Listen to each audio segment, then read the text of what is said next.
Okay. So let's quickly switch up into Manchester City.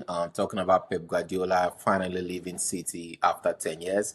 It's fair to say the head of the cartel has finally been neutralized. So let's see the outcome of that. Mashallah. So quickly though, let's quickly touch upon Pep's legacy. 20 trophies in a 10-year span. Well, Man, I think that's phenomenal in any form of measurement. hmm So what would you like to say though in terms of Pep's legacy? As a Man U fan, you're probably happy to see your main yo, rivals finally losing yo, Pep Guardiola and probably ending up with Enzo Maresca. And yo. anything you want to add to that, JR?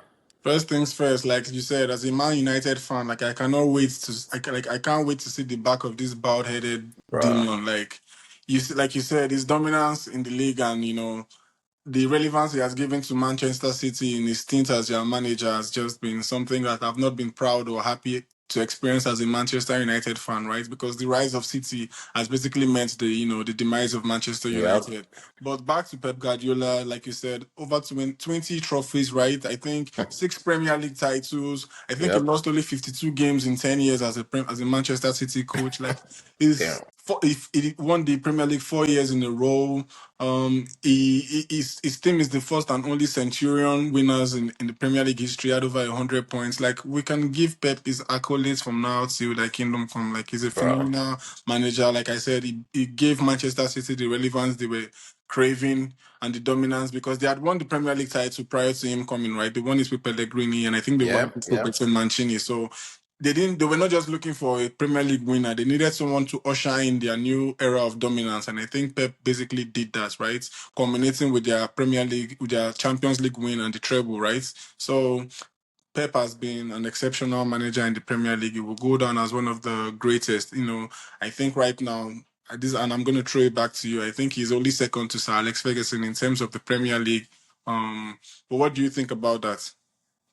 Honestly, I would have gone for Pep, but I can't. I have to pull my hater heart aside. Mm-hmm. For Sir Alex Ferguson won 13 league titles. I don't think anyone can compare to that except you win 13 league titles. Exactly. So let's just give Alex Ferguson his props in terms of he remains the father of the Premier League great coaches. But Pep has to be a close second because Exactly.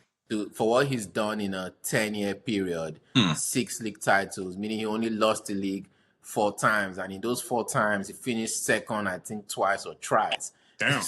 Yeah, so I think the only time he didn't finish second was last season during the period where they had like a wobble, or maybe in his first year And or his so. first, I think his first year and last year were really times he didn't finish top two in the league. Yeah. Yeah, so Wow. it's really impressive what Pep Guardiola has done.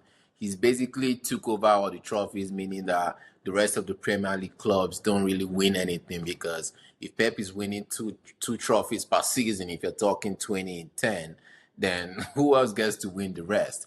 You Wow. have people fighting over Carling Cups and FA Cups just to be able to say, you have something to celebrate at the end of the season. So, props to Pep. I think he's going to be remembered for the long run. And in terms of his age, he's not really at the end of his coaching career. So you Right? just never know where he might end up. He might end up being like a Spanish team manager because Yeah. I think he's definitely better than who's the guy that they have there. I don't even remember his name. But I think he has more to offer the football world because obviously he's conquered Spain, conquered Germany, conquered England. So basically, he's conquered the 3 biggest leagues in world football. So what else? There's nothing much he can do in terms of European football. So I guess the next phase would be probably as a national team manager, and maybe even England after Thomas Hmm. Tuchel. So I guess we just have to wait and see. True. Well, still speaking on Pep Guardiola, though, it's kind of sad for him to go out with an L, courtesy to Emery. A nice good evening to Pep's farewell game. So props to Na Emery for, giving us that pleasure of seeing Pep going out with a nice L, winning 2-1 at the Etihad for that matter. So, Hmm. I think that's something that I actually found interesting. Yeah. So in terms of in terms of City going forward, though, the media is suggesting that Enzo Maresca is basically the nailed on next Replacements. Manchester City manager. I don't think there's been talk about any other person even though it hasn't been officially announced, the guys that know what's up in the media space are sort of saying Enzo Maresca has signed the contract already and is Okay. set to become the new Manchester City manager. So, do you think this is going to result into, City maintaining their standard, or is there Hmm. going to be a struggle at the early phases of Enzo Maresca's Manchester City career? I think it's going to be ridiculous to ask any manager to, maintain the standards that a manager like Pep Guardiola has set. So everybody has to Mhm. be ready for a little return to reality for the team, right? I don't think they will be flung out of relevance in the sense of them going back to being a mid-table team, but I don't think they will have that dominance they had in the height of City with their Centurions, or when KDB and Sterling and Sane, Aguero were basically running amok in the league.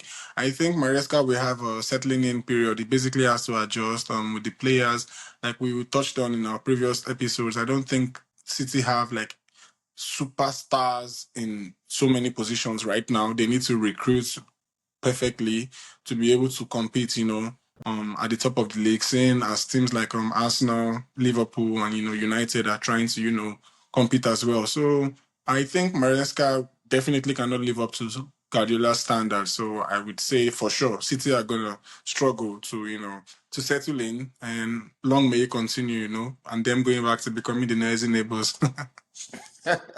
Yeah, honestly, I agree with you on those points. I'm looking forward to City struggling. And it's important to note that, when you lose like your manager that's been there for a long time, Mm-hmm. in most cases the coaching staff will leave, the top players that he signed would also leave. We Mm-hmm. also see Bernardo Silva is Yeah, already he's going leaving now, as John well. Stones is gone. And there was talk about Rodri flirting with Real Madrid Mm. late in January, I think. So just maybe Rodri leaves. And talking about Rodri leaving, there's been talk about Enzo Maresca wanting to sign Enzo Fernandez. So Mm. maybe that's going to be his Rodri replacement.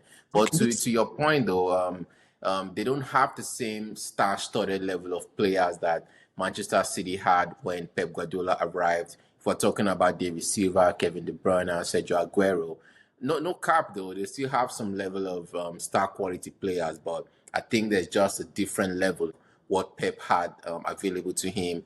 Then in terms of what he added to that squad to be able to go on a long-term domination. Yeah. So in conclusion, though, I'm looking forward to Manchester City struggling because that would basically mean that the door is open for Arsenal to dominate, as I suggested earlier. Oh my. So long may this domination season come in. Is Gunnar season, Gunnar's era. So let's go tap in. Nice.